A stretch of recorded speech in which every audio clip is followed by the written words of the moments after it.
Asesoría 9.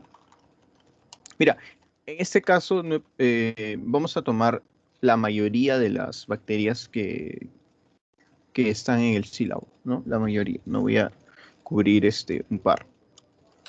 Porque la Escherichia ya habíamos conversado, ¿no? Solo cambia un poquito más y la Salmonella también.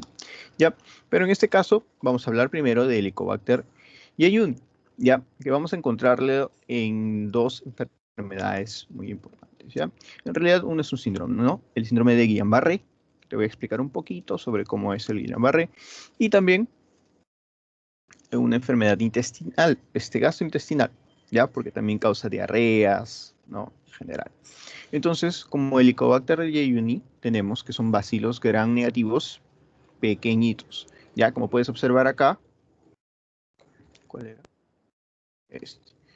Puedes observar acá, acá tenemos a los bacilitos, ¿no? De esta manera. Estos tienen forma de coma y son móviles, ¿ya? Crecen en concentraciones bajas de oxígeno y altas en CO2. Cuando tú escuches esto, quiere decir que eh, este microorganismo va a crecer en situaciones adversas, ¿verdad? Lo que le permite eh, sobrevivir y presentarse en más lugares, ¿no? Mejor reproducción en 42 grados que en 37 grados, ¿ok? Ya, básicamente, espérate, ya, básicamente vamos a hacer todo esto rapidito porque son bastantes microorganismos. Entonces, lo vas a encontrar o va a llegar a ti, este eres tú, a partir de tres lados. De la comida que está contaminada, ¿ya? Del agua emposada, ¿no? Tal vez no se ha descontaminado correctamente el agua. Y también la leche de la vaca, que para tomarla no lo puedes tomar directamente, no tienes que hervirlo, si no, ay, imagínate la diarrea que te va a dar.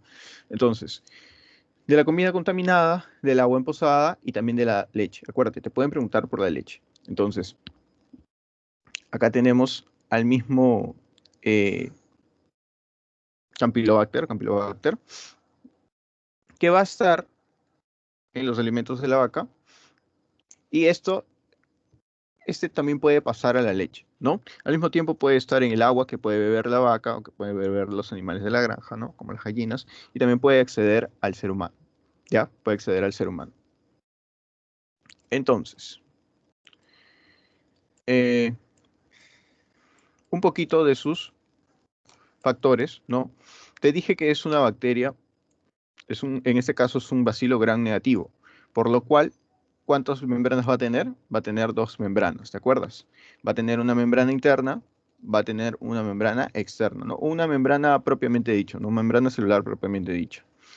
Acá observas cómo está el Campylobacter y tiene sus flagelos por los dos lados, ¿ya? Entonces, importante, ¿ya? Importante el flagelo. Ese es uno de los factores. También acuérdate de este otro, ¿no? El lipooligosacárido. Los lipooligosacáridos, acuérdate que fusionan como exotoxina, ¿no? Recuerda que también tienen una parte importante llamada lípido A, que es parte de su estructura, ¿no? Es parte de su estructura. Los polisacáridos de su cápsula también es importante, ya, son importantes. Y dentro de este flagelo, ya, vas a encontrar que tienen ciertas proteínas, ¿no? Que lo que van a permitir es introducir toxinas a las células que van a infectar, ya, en el caso del Campylobacter. En general es eso. Ahora para hablar un poquito de la enfermedad diarreica y del síndrome de Guillain-Barré. Bueno, en general causa gastroenteritis, también sepsis, meningitis, Guillain-Barré y artritis reactiva, ¿no? De la sepsis y la meningitis ya hemos hablado bastante, pero la gastroenteritis y el síndrome de Guillain-Barré vamos a hablar sobre todo ahora, ¿ya? En el caso de la enfermedad diarreica, es un brote transmitido por alimentos, es decir, por etapas, ¿ya? Va a haber un contagiado, dos contagiados, tres contagiados, y se va a hacer un pico, ¿no? Un brote. ¿Por qué? Porque es precisamente todos van a estar comiendo tal vez del mismo lugar contaminado, ¿no? Y se va a dar por brotes, por picos, ¿ya? Va a dar por consumo de aves de corral crudas o poco cocidas, como ya te había mencionado anteriormente, o también de productos lácteos no pasteurizados, ¿no? Tiene que pasar por un proceso, ¿no? No te puedes tomar la leche directamente de la vaca, ¿no? Tiene que pasar por un proceso. La hierven, ¿no? La tratan. Viajar a entornos con recursos limitados, es decir, tal vez entornos en los que tal vez exista un poquito de pobreza, ¿no? De desinformación. Entonces, no tienen buenos hábitos de higiene y por medio de, bueno, de ese factor de riesgo, ¿no? Es que te puedes contagiar. También nadar en agua dulce sin tratar o tener una mascota doméstica con diarrea, debido a que las mascotas, pues, a veces pueden tomar el agua, ¿no? Y donde se encuentra la bacteria. Y esto es muy importante, ¿ya? Este Campylobacter, cuando da su diarrea, inclusive puede generar eh, diarrea con sangre y con moco, ¿ya? A eso se le llama disentería, ¿ya? Disentería. Hay bacterias que en general ocasionan esta disentería, ¿ya?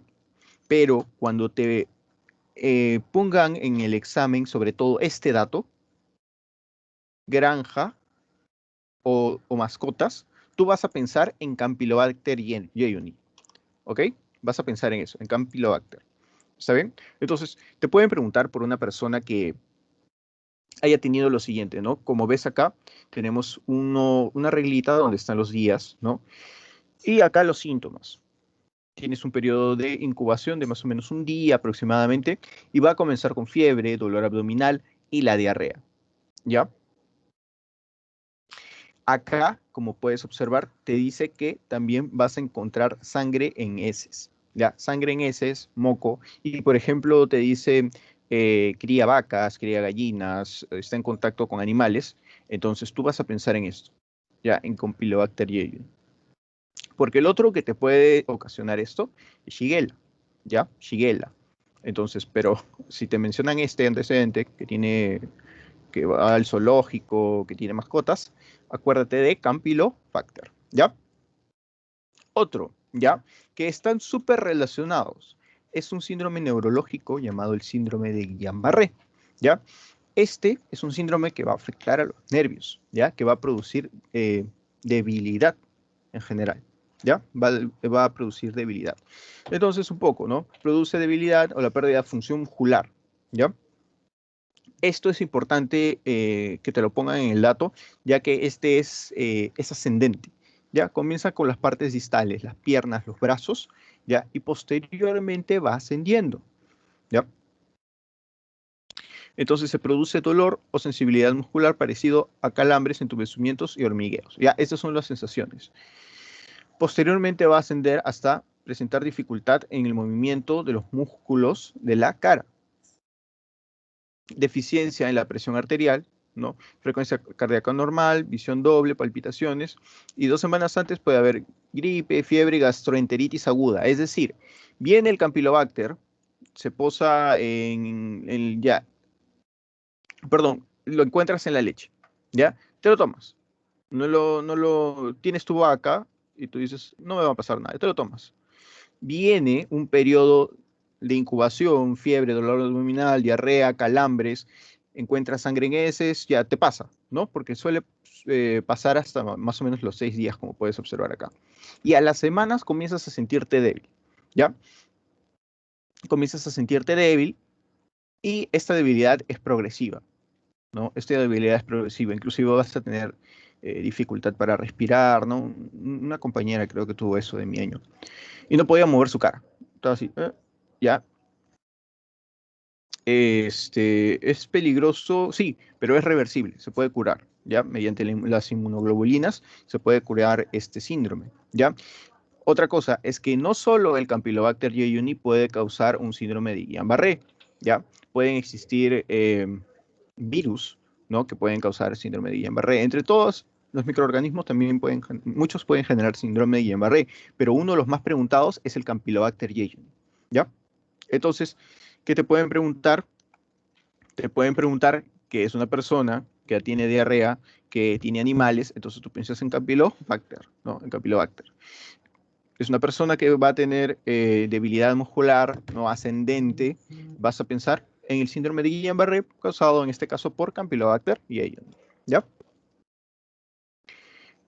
Siguiente. Ya. Shigella. Shigella, mira, en el caso de Shigella, esto de aquí, que es su patogenia, es bien interesante y ahora lo vamos a comentar bien. Es bien bonito. O sea, no es bien bonito tener la enfermedad, pero es bien bonito explicarlo. Son bacilos gram negativos delgados, ya igual que los anteriores, son gram negativos. Son anaerobios facultativos, es decir, pueden estar en ambientes con una disminución de CO2, tranquilamente están felices, ¿ya? Son no esporulados y la transmisión es fecal oral, ¿ya? Entonces, tiene que ver bastante, ¿ya? Tiene que ver bastante con el caso de antecedentes de diarrea, por ejemplo, donde no hubo buena higiene, entonces ahí también se puede transmitir la Shigella, ¿ya? Y en este caso, Shigella es un factor muy interesante y muy importante para estudiar en el caso de la pediatría, que es lo que estoy llevando ahora, porque posteriormente no solamente te va a afectar como diarrea, sino también te va a generar un síndrome urémico hemolítico o de cariño le decimos SHU, ¿ya? El SHU. Pero ahora vamos a llegar a eso.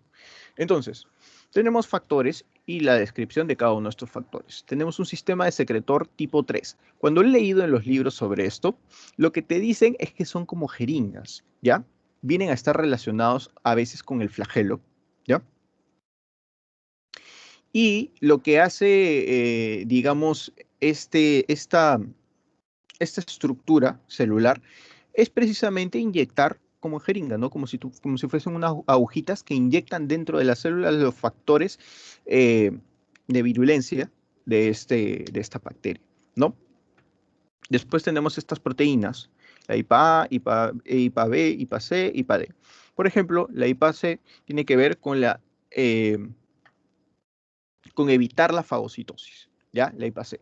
La IPA B es el escape del fagosoma, ¿ya? Porque al igual que muchas bacterias que ya vimos, algunas impiden que se forme el fagolisosoma, algunas simplemente hacen que escapen, ¿ya? Y al mismo tiempo va a activar la caspasa. ¿Alguno de ustedes me puede decir qué es la caspasa? A ver, tengo 21 conectados. ¿Saben lo que son las caspasas? ¿Las caspasas? ¿Sí se acuerdan? Mira, yo lo he visto en primer año y me acuerdo. ¿Qué son las caspasas? ¿Qué te crees en la cabeza? No, no. A ver, Caroline Pereira, ¿te acuerdas qué son las caspasas?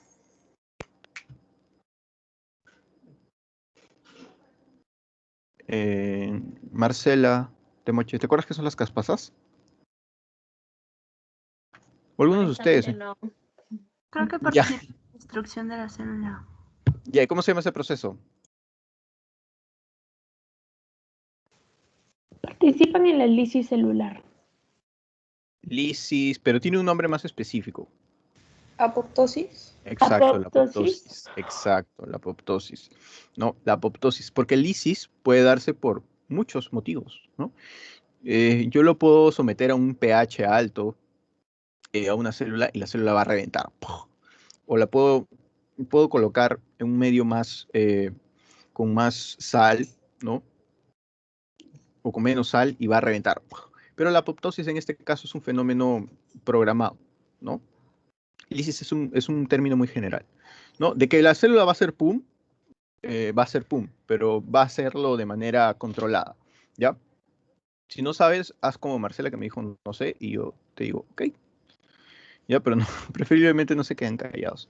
Dígame, no sé, no hay problema. Entonces, el IPA-B lo que va a hacer es activar las caspasas. Honestamente no me acuerdo toda la cadena de caspasas, pero recuerdo más o menos que están las caspasas 8, las caspasas 9, las caspasas 3, eran las que se formaban en polímeros, ¿no?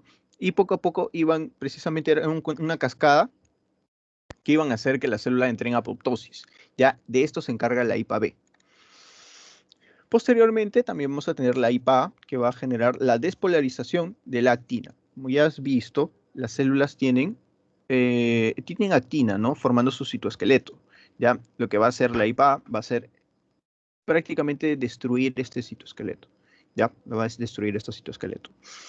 Otra cosa, súper importante, la toxina Shiga. Ya, la toxina Shiga por más que su nombre se parezca al de Shigella, ¿no? No es una toxina que sea propia de la Shigella, ¿ya? Existen variedades de Escherichia coli que poseen esta toxina Shiga, ¿ya? Entonces, si una Escherichia coli que te puede causar diarrea, ¿no? Se introduce y, esta, y tiene esta toxina Shiga, también le puedes dar un daño a la vasculatura de tus riñones, ¿ya? Y ahí es cuando se va a generar el síndrome urémico hemolítico, ¿ya?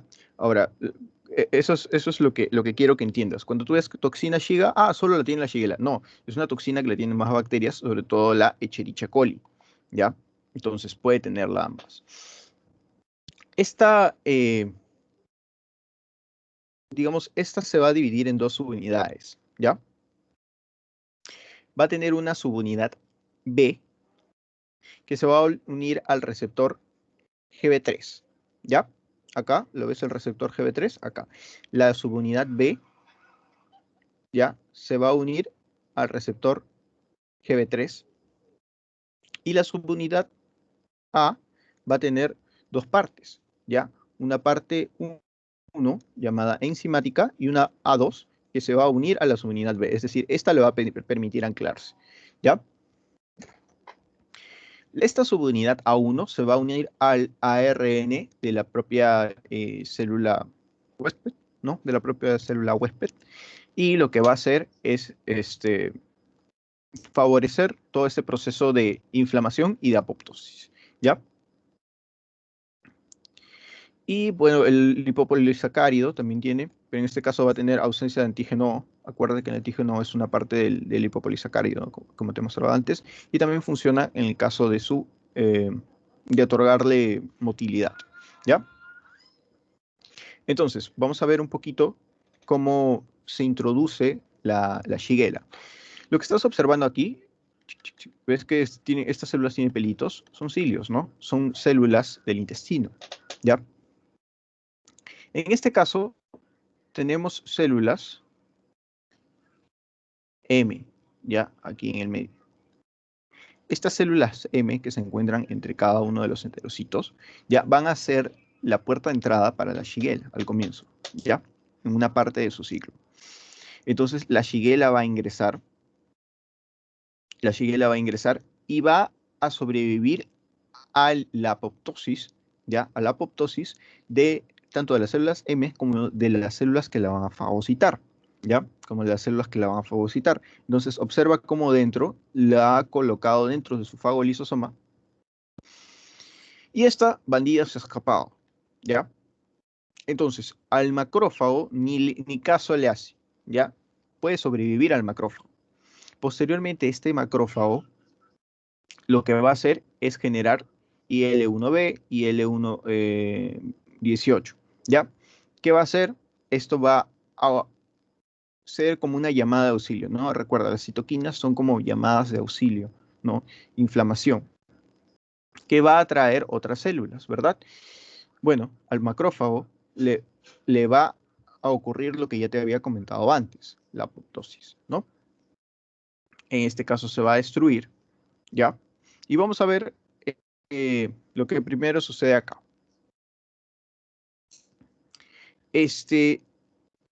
La Shigella ya va a ingresar para el lado vasocelular de la célula, vasolateral de las células.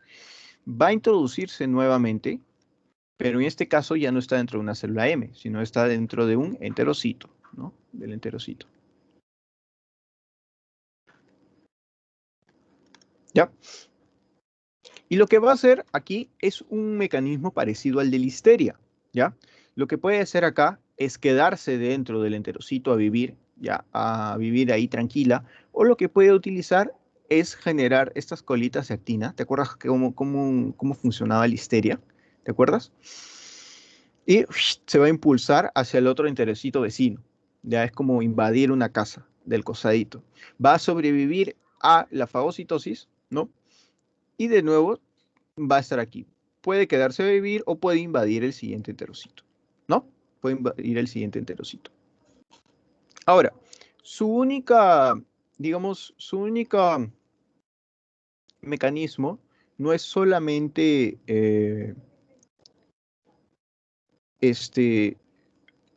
invadir estas dos células, ¿no? La M y el enterocito, sino también los mismos polimorfonucleares van a participar, ¿no? En este proceso. Los mismos enterocitos van a generar interleucina 8 que le va a avisar al enterocito, oye, nos están invadiendo, ¿no? Nos están invadiendo. Entonces, estos polimorfonucleares lo que van a hacer es migrar hacia ese lado y ya sabes que tienen un movimiento, ¿no? Que va a atravesar las células. Uno era paracelular y el otro era transcelular, ¿no? En este caso sería el paracelular. ¿Lo puede eliminar a la bacteria? Sí, pero en este mismo movimiento que hace el polimorfonuclear, ¿ya? De migrar, la bacteria también puede aprovechar y se puede introducir, ¿ya? Entonces es una bacteria ahí bien diablita, ¿no? Bien viva, ¿no? Entonces también se puede introducir por ese caso, ¿ya?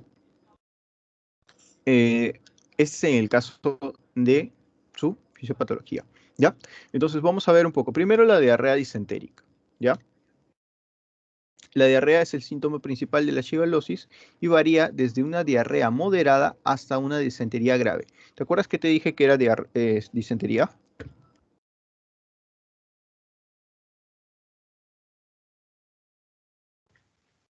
¿Qué es disentería? Moco y sangre. Claro, es la diarrea con moco y sangre, ¿no? Ya, eso es una disentería grave. ¿Ya? Inflamación del intestino, especialmente en el colon, donde se produce una diarrea con presencia de moco, sangre o pus inclusive, ¿no? ¿Ya? Dolor tipo cólico, fiebre, mira, mayor de 38 grados, náuseas y vómitos. Esto es lo que puede ocasionar la diarrea disentérica, ¿ya? Ya. Sucede que a veces esta misma toxina, ¿ya? No afecta solo a las células de tu intestino, ¿ya? Sucede que a veces este receptor de acá, que puedes observar acá, también se encuentra dentro de los vasos sanguíneos, es decir, tienes tus vasos sanguíneos, tus células, y acá también tienes el GB3, ¿ya? Entonces va a ingresar y va a afectar a los vasos sanguíneos, a las células de tus vasos sanguíneos dentro de tu riñón, ¿ya? Entonces ahí es donde va a generar el síndrome urémico hemolítico. También te lo pueden preguntar. Generalmente primero es la diarrea, o sea, un niñito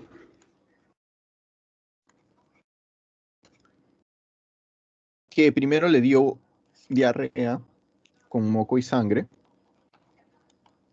y a los días comienza a hacer esto, mira, necrosis corticorrenal, trombosis por todos lados, te está afectando, destrucción de capilares, convulsiones severas, ACV, ¿no? Y comienza a orinar inclusive sangre, un, un trastorno de inestabilidad hemodinámica también el niño, ¿no? Y segundo, comienza el SHU, ¿ya? Ese es en este caso. Como te dije, te pueden preguntar, ¿la Shigella es la única que lo puede ocasionar? No, también la Escherichia coli. ¿Por qué? Porque tiene la toxina Shiga, que es la encargada de esto, ¿no? Ya, ¿hasta ahí alguna pregunta? Para pasar rapidito a Vibrio cólera. Sí tenemos tiempo, pero igual quiero correr porque son dos asesorías. ¿Alguna pregunta hasta ahí?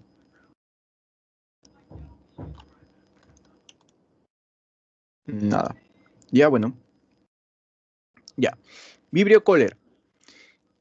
Me acuerdo que en la teoría también se los ponen, ¿ya?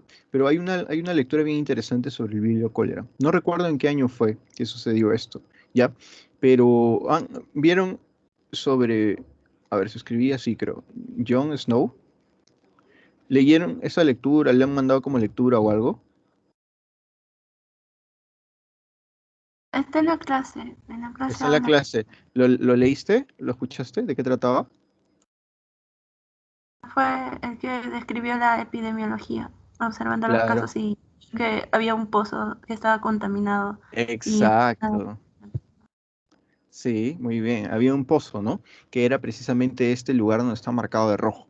Y la gente iba y sacaba, obviamente, agua de ese pozo. Pero ¿qué pasaba? Que dentro de ese pozo estaban las bacterias, ¿no? Entonces se dio cuenta que precisamente habían lugares aledaños de donde tú podías retirar agua, ¿no? Pero la gente que estaba alrededor de ese pozo, pues obviamente si tú vives más cerca de un pozo, pues vas a sacar agua a ese pozo, ¿no? Entonces se dio cuenta de que acá habían más casos, alrededor un poquito menos y alrededor menos y afuera pues nada, ¿no? Entonces se dio cuenta de que el problema estaba ahí, ¿no? Pero no solamente eso, sino también se dio cuenta eh, de otra cosa muy interesante, ¿ya? Cuando en ese tiempo le daba a una persona cólera, prácticamente se moría, ¿ya? Empezaban las diarreas, un día, 2 días, 3 días, hasta que prácticamente ya moría de deshidratación. ¿Y por qué pasaba eso? Porque es precisamente que esta diarrea lo que hace es limpiar prácticamente y eliminar todo el agua que pueda de tu cuerpo, ¿no? Por las toxinas que elimina. Y, y pasó algo bien, bien curioso, ¿no? Había un caso, ¿no? De una mujer, creo que era una mujer, que estaba cuidando a su esposo, si no me equivoco era, perdón, su esposo. ¿Y qué pasó? Que él tenía cólera. Entonces, las personas que estaban cerca de ellos, pues fallecían porque al atenderlos, como, digamos, excretaban y eliminaban en su ropa las excretas, ¿no? Sus heces, porque no se podían controlar, era una diarrea incontrolable. Las personas que estaban cerca y tenían contacto con su ropa, con ellos, también se contagiaban y fallecían, ¿no? Pero en este caso, ella sobrevivió y más bien su ropa pues la guardó y se la mandó a un familiar que vivía lejos, ¿no? Y este familiar recepcionó la ropa.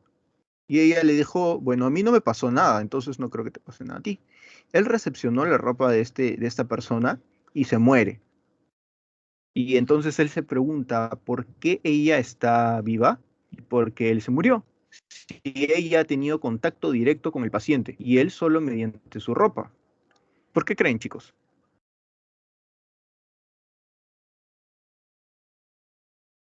Ella que tuvo contacto directo con el paciente no se muere y él que tuvo contacto con la ropa se murió. ¿Qué pasó ahí? Ahí se dio cuenta de algo muy importante, que es la higiene. ¿Ya? ¿Qué pasaba? El vibrio cólera lo que te deja es esta diarrea, ¿no? Como un lavado de arroz, ¿no? Así como cuando lavas el arroz y te queda el agua así blanquita. Ya. Pero ¿qué pasaba? Si tú le echas este líquido a una ropa, por ejemplo, como es prácticamente agua, no va a aparecer manchado, ¿no? Como las heces normales. Entonces, ahí está el cólera y está manchado en la ropa, ¿entiendes? Ya, pero ella también tuvo contacto con la ropa, pero ¿qué pasa? Que ella tenía higiene. Esto fue la que lo salvó a ella. ¿Por qué? Porque ella se lavaba las manos, ¿no? Pero en cambio esta persona recepcionó la ropa y dijo, ah, está limpia, porque la vio y vio que no estaba manchada de heces ni de nada, ¿no? Pero era porque este líquido no mancha, pues. Entonces se puso la ropa, estuvo en contacto, se murió.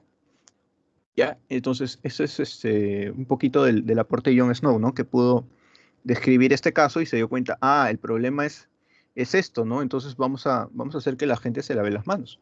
Y ya, sobrevivió la gente. Entonces, Vibrio cólera es un bacilo gram negativo, anaerobio, que tiene flagelos polares, ¿no? Aquí tiene su flagelito. Se encuentra en el agua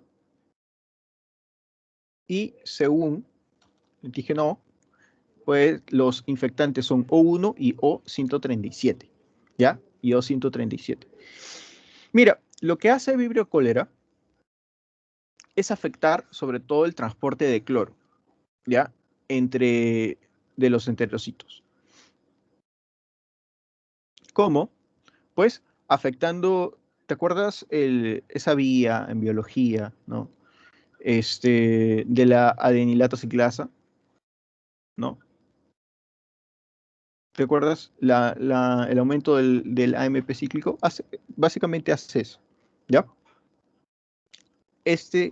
Activa esa vía generando un aumento del AMP cíclico.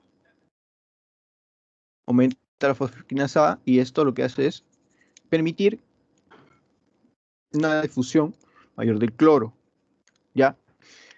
Cuando tú tienes más aniones o más cationes, ¿no? En general, en un lado más que en otro de una célula, lo que permite es el paso del agua. Y en este caso, el agua, como puedes observar acá, está saliendo. Y no solo el agua, el sodio, el potasio, no, bicarbonato también, salen del enterocito y se van al lumen intestinal, ¿verdad? Entonces, eso va a hacer que ocasione las diarreas, ¿no? Los síntomas se van a dar de 2 a 3 días después de la infección, se va a dar una pérdida de electrolitos, es indolora sin tener, ¿no? Como agua de arroz, como te había dicho. 1 litro por hora, imagínate ir al baño y eliminar 1 litro por hora, ¿no? En casos más graves. Encima también, cuando se relaciona con vómitos es aún peor, ¿no? Y posteriormente te puede dar calambres abdominales, ¿no? Porque precisamente estás perdiendo electrolitos, ¿ya? Entonces, lo que te van a preguntar es la diarrea con agua, como el lavado de arroz, que es un bacilo gram negativo, ¿no? Anaerobio. Y básicamente eso, ¿no? ¿Algunas preguntas ahí?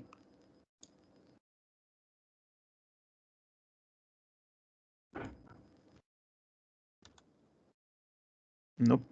Bueno. Ya. Clostridium. Ya hablamos de Clostridium anteriormente nosotros. ¿Te acuerdas de qué Clostridium hablamos? Tétani. Exacto. El Clostridium tetani. En este caso también es similar, ¿ya? Te va a generar daño en los nervios igual por medio de sus enzimas, ¿ya? Pero no va a afectar, digamos, tanto como hemos visto, ¿no? Te va a generar trismos, epistótonos, ni nada de eso, ¿no? Es similar, eso sí. Son bacilos anaerobios, vienen de 3 a 8 micras de dimensión, gram positivos, móviles por sus flagelos perítricos, ¿no? Cuando tú escuches trico, piensa en flagelo o en vello, ¿no? Parecen pelitos, ¿no? Así de esta manera, ¿no? Generan esporas ovales, es decir, las esporas, como te dije, son estructuras, ¿no? Que forman las bacterias en general para poder sobrevivir a un ambiente que es adverso a ellos, ¿no? Y son ubicuos, ¿ya? ¿Qué quiere decir ubicuo? Que puede estar en varios lugares, ¿ya? Como por ejemplo el suelo, puede estar en el agua, puede estar en la flora microbiana intestinal. Es decir, lo puedes encontrar, ¿no? El Clostridium botulinum. Pero, siempre está digamos, en un equilibrio, ¿no? Con las otras bacterias. Si con el uso de antibióticos, pues afectas el medio y le permites al Clostridium, le das su chance de reproducirse y de multiplicarse, ¿no? Este Clostridium te va a atacar, ¿no? Entonces, este Clostridium lo que hace es generar una toxina, ¿ya? En este caso tú le vas a llamar toxina botulínica. Esta va a ser el actor principal de esta enfermedad, ¿ya? Esta toxina botulínica lo que va a hacer es no solo estar ¿cómo se llama? En el intestino, sino también va a alterar a gran parte del cuerpo debido a que se va por circulación sanguínea y llega a otras partes del cuerpo, ¿no? Eh, Afecta las membranas presinápticas del sistema nervioso periférico y los pares craneales. No van a cruzar la barrera hematoencefálica, ¿ya? Van a inhibir la liberación de acetilcolina, ¿no? Porque tú sabes, ¿no? Cuando tienes un neuromuscular, si este es tu músculo, si has visto esto, creo, al menos bueno, en fisio lo vas a ver mejor, ¿no? Músculo, tú tienes tu nervio. ¿ya? El neurotransmisor que hace que este músculo se contraiga, ¿cuál es? La acetilcolina, ¿no? Lo que hace la toxina botulínica es inhibirlo. Le dice, chao, tú no estás, ¿ya? Inhibe que se libere de las membranas sinápticas, ¿no? Acá. Entonces, si no tienes acetilcolina, pues tu músculo no se va a mover y te va a generar una parálisis, ¿no? Ya. Entonces, básicamente, la patogenia es, mira, las esporas botulínicas, que se pueden generar esporas, van a ingresar, ingresan y llegan al intestino. Germinan porque, mira, hay una adecuada temperatura, pH, humedad, anaerobiosis y nutrientes, ¿no? Si te has barrido con un antibiótico todas las otras bacterias, ¿no? Esta va a tener nutrientes, va a tener un lugar menos hostil y van a proliferar. Germinan, colonizan y te generan esta neurotoxina, ¿no? La toxina botulínica, que va a migrar por vía anatógena a la membrana a la neurona presináptica y que va a generar, hacerle un stop, ¿no? A la acetilcolina, ¿no? Hacer un stop a la acetilcolina, lo que va a originar que el músculo tenga problemas para la contracción, ¿no? Entonces, tenemos, por ejemplo, que el Clostridium botulinum nos va a generar el botulismo, ¿no? Que es todo este cuadro, ¿no?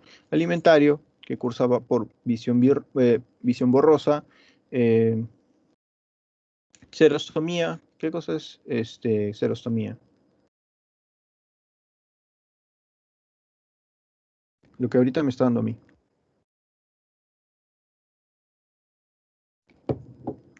Ahorita me está dando xerostomía. Boca seca, ¿no? Estreñimiento o dolor abdominal. Evoluciona a debilidad bilateral descendente, en este caso, ¿no? Es contrario al Guillain-Barré, que es ascendente, ¿no? Clostridium botulinum, en este caso es descendente.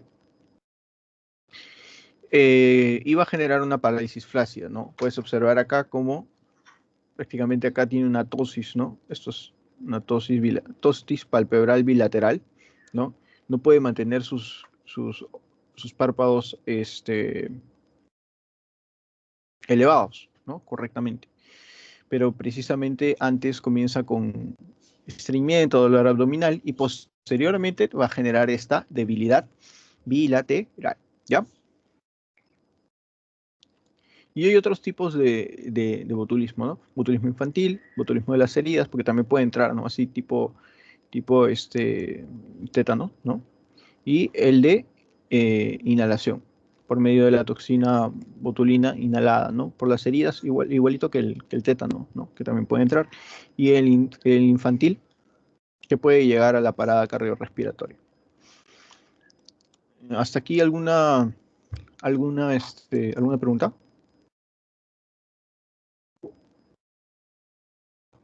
Disculpe, ¿podrías repetir sobre la debilidad bilateral? Y dijiste que había ascendente y descendente. Ya, ascendente, mira.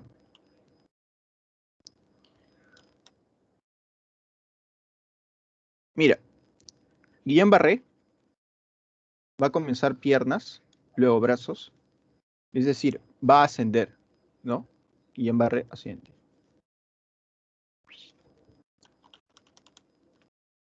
Botulinum, en este caso, debilidad bilateral descendente, ¿ya? Va a comenzar, por ejemplo, con musculatura de la cara, ¿no? Como puedes observar acá, que está generando una tosis, ¿no? Palpebral, que es cuando se te cae el párpado, ya, eso es una tosis, ¿ya? Y pues generalmente también te va a generar parálisis flácida de los brazos, de las piernas, ¿no? Pero primero va a ser arriba, ¿no? Recuerda que no cruza la barrera hematoencefálica, entonces no vamos a ver vamos a ver más manifestación de nervios periféricos, ya parálisis de nervios periféricos, porque no va a cruzar la barrera hematoencefálica, es decir, parálisis de la cara, tal vez músculos del cuello, o tal vez de ahí el tórax y de ahí los brazos, las piernas al final, ¿no? Va a ser descendente. En cambio, Guillain-Barré comienza por las piernas, luego los brazos, abdomen, tórax y hacia arriba. ¿Se entendió? Ok. Pero Guillain-Barré va a ser solamente consecuencia de infección con Campylobacter, perdón, sí, Campylobacter jejuni, solamente por eso. No, no, no, no, no. Guillain-Barré, ya. Guillain-Barré está bien, está siendo estudiado. Ya, digamos que los mecanismos no son muy detallados, ya. Pero Guillain-Barré también se puede, ahorita no me acuerdo bien los virus que están relacionados, pero también se puede dar por virus, ya también se puede dar por otras bacterias. Pero Campylobacter jejuni, sobre todo, es lo que he visto que más preguntan, ¿ya? Y recuerdo que en el libro de neurología, cuando yo llevé neurología y estaba revisando Guillain-Barré, lo que mencionaban es que Campylobacter jejuni estaba bien relacionado, ¿no? Entonces, Campylobacter jejuni te da diarrea y a las semanas te sientes debilidad en las piernas, en los brazos, que va ascendiendo. Ese es un Guillain-Barré, ¿ya? Se da porque es una confusión, entre comillas, es una confusión de tu sistema inmune, ¿ya? Entre tu inmunidad. Campylobacter jejuni, lo que puede tener la bacteria, ¿ya? Lo que puede tener son ciertas proteínas que tu inmunidad los va a detectar, que son antígenos, ¿no? Y va a decir, tú eres malo, te voy a destruir, ¿ya? Pero ¿qué sucede? Tú te sanas porque eliminó la bacteria, pero resulta que tus nervios, ya, sobre todo los periféricos, ¿no? Resulta que tienen ciertas proteínas que son similares, ¿ya? Entonces la inmunidad dice, tú también, eres antígeno. Entonces va eliminando parte de los nervios, ¿no? Y los va afectando. Y esto va a generar Guillain-Barré, ¿ya? Sucede así. Cosa que no sucede acá, ¿no? Acá, ¿acaso, qué afecta a los nervios? La afecta la toxina, ¿verdad? La toxina que va a impedir que la acetilcolina llegue a los receptores colinérgicos de los músculos y que permita la contracción, ¿no? Eso no sé si lo han visto, la entrada de calcio, entran acá y llegan las actinas, las miocinas y se comienzan a contraer mutuamente así, ¿no? Así se sobreponen la actina y la miocina, ¿no? Ya. Perdón, las actinas se sobreponen, así, que están en banditas. ¿Ya? El mecanismo es distinto. ¿Se entendió? Sí. Ya, perfecto. ¿Alguna otra pregunta? Que el Helicobacter sí es bien preguntado. ¿Por qué es importante el Helicobacter, chicos? ¿Qué son del Helicobacter? ¿Por qué es importante hablar del Helicobacter? ¿Mm?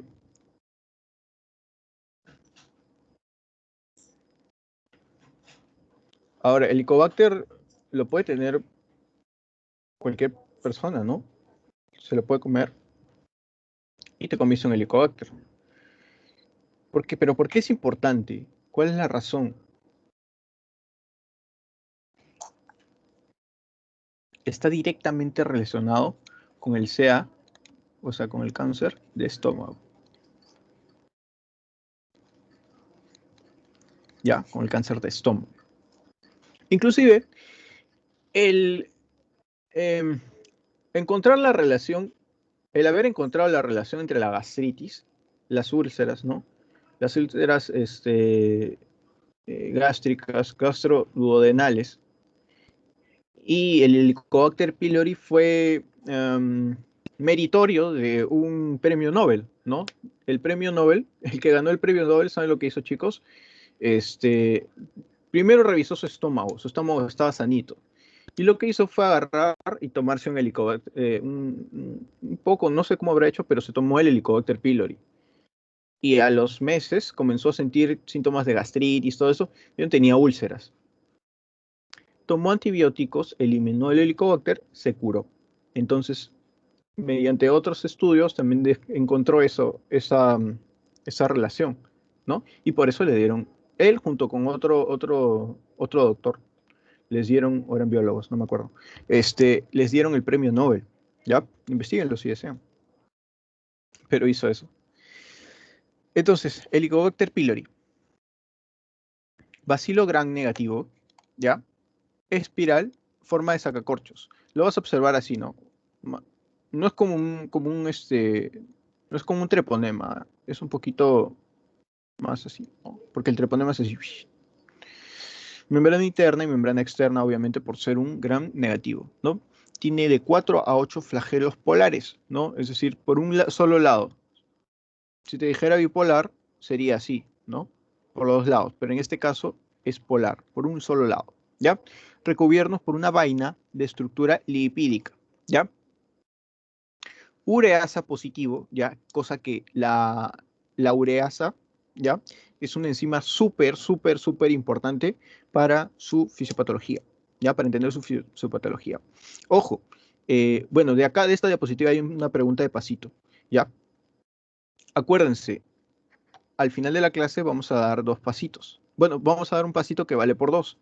Termino esta diapositiva y comenzamos con la siguiente asesoría y les voy a mandar un link por WhatsApp. Así que estén atentos, ¿ah? Porque el que no da pasito es como si no hubiese venido para mí, porque yo no puedo tomarles ahorita, ver quiénes están o quiénes no, ¿no? Ya, les estoy avisando nuevamente. Ureasa positivo, les aviso porque acá hay una pregunta de pasito, ¿ya? Porque es muy importante. Ureasa positivo, oxidasa y catalasa positivo. Microaerofílico, quiere decir que no necesitan mucho oxígeno para poder sobrevivir, ¿no? En lugares con poca cantidad de oxígeno está feliz, ¿ya? Eso le permite sobrevivir en la mucosa gástrica del estómago humano. No solamente te va a afectar tu estómago, sino también te puede afectar tu duodeno. Por eso ocasiona úlceras gástricas y úlceras duodenales, ¿ya? Ahora sí. Súper importante los factores de virulencia de esta bacteria, ¿ya? Eh, lipopolisacáridos, ¿ya? Le va a permitir la adhesión. Es decir, se va a pegar como una lapita, lo puedes observar acá. Se va a pegar en las células de las paredes del estómago, ¿no? Este lipopolisacárido también va a mimetizar antígenos, es decir, se va a confundir con otras células similares a las tuyas, ¿ya? Y va a evitar de que lo ataquen, ¿ya? Porque se parecen a tus células. Otro, importantísimo, ¿ya? La ureasa. La ureasa es una enzima, ¿ya?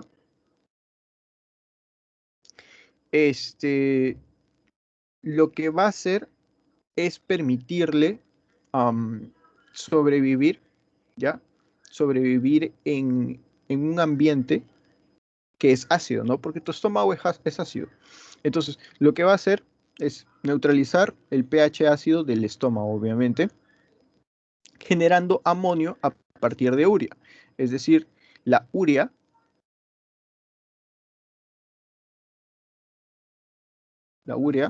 la va a transformar ¿en qué? En amonio. Y en CO2. ¿Ya? Así como observas acá. Amonio y CO2. Esto le va a permitir neutralizar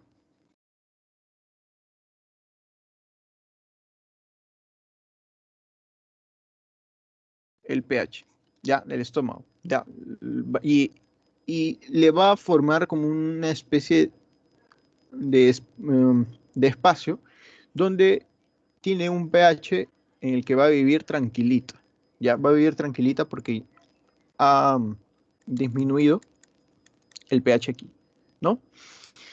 Después, citotoxina vacuolizante VAC y la proteína CAC. Acuérdate, VAC y CAC son muy importantes, ¿ya? La VAC forma grandes vacuolas en las células eucariotas, es decir, la afectación, mira cómo se están generando las vacuolas acá, la afectación de las células que tienen adyacente o justo debajo de ellas, ¿no? Por espacio. Y la proteína CAC, súper importante. Algunos dicen que inclusive la proteína CAC es uno de los factores más importantes que tiene el Helicobacter pylori, ¿ya? que va a generar la ruptura de uniones intercelulares, es decir, va a afectar estas células que tenemos acá, ¿no? Estimulación de linfocitos, desregulación del ciclo celular, apoptosis de las células y generación de interleucinas inflamatorias, ¿ya? Todo este espacio de inflamación que generan acá prácticamente se da por la proteína CAC-A, ¿ya? Y la motilidad en sí que le generan sus flagelos, en realidad aquí vendrían a ser los flagelos, no la motilidad, le va a permitir penetrar en las capas de moco. Como puedes observar, para poder acceder a estas células de aquí, ha tenido que pasar esta capa de moco, ¿no? Y esto le permite a los flagelos. Se va a introducir aquí, se va a adherir mediante los lipopolisacáridos y va a decir, este entorno es muy ácido, no quiero eso. ¿Qué voy a fabricar? Ureasa, ¿no? Acá está la ureasa, que va a transformar la urea en amonio. Este amonio le va a permitir neutralizar el pH, ¿no? Volverlo neutro o volverlo a su favor. Se va a acumular más Helicobacter y mira lo que va a hacer. Va a eliminar la capa de moco que tienes acá, ¿ya? Y va a haber un daño directo del ácido del estómago hacia las células de acá, ¿no? Cuando bueno, se van a perder capas de células, ¿ya? Se van a perder capas de células, pero sobre todo cuando llega a la capa muscular, ¿ya? Y la está atravesando, primero se llama erosión, ¿ya? Primero se llama erosión. Pero posteriormente, cuando se vuelve más profundo, tú le vas a llamar úlcera. ¿Ya? Úlcera. Y pues puede ocasionar una úlcera gástrica, si es en la pared del estómago, y una úlcera duodenal, ¿no? Si está en el duodeno. Síntomas de la úlcera péptica, ¿no? Que es en general puede ser gástrica o duodenal, úlcera péptica, dolor del estómago ardiente, ¿no? Ah, me arde mi estómago, eso puede ser una úlcera. Sensación de plenitud, hinchazón y eruptos. Intolerancia a los alimentos grasos, ¿no? Porque genera más movimiento, más dolor, acidez estomacal y las náuseas que también te puede generar. ¿Ya? En resumen, eso es Helicobacter pylori. ¿Hasta aquí alguna pregunta?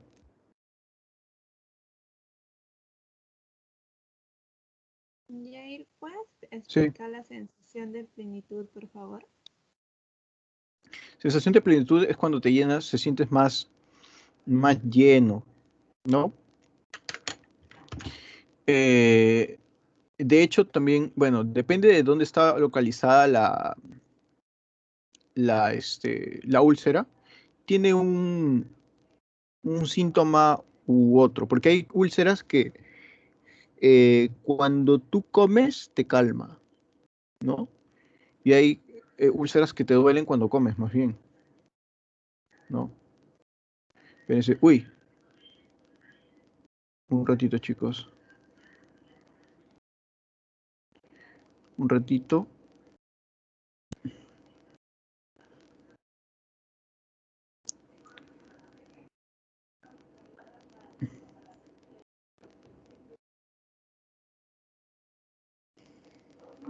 Me toca el link de